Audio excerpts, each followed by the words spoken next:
Un cinghiale femmina con i suoi due piccoli, ore 23:55. La ripresa delle telecamere di sorveglianza è impietosa. L'animale si avvicina al vigneto, piante di carmanere, un'uva tardiva ancora verde, visto che la sua maturazione avviene entro la metà di settembre.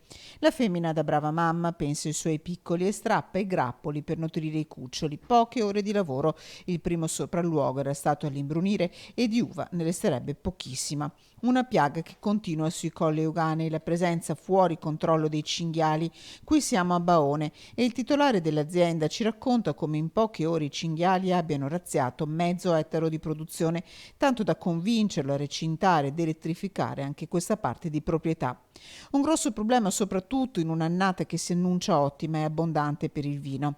I cinghiali sono molto ghiotti d'uva, la prediletta è l'uva dolce come il moscato, ma i video lo dimostrano, va bene anche quella non ancora perfettamente matura.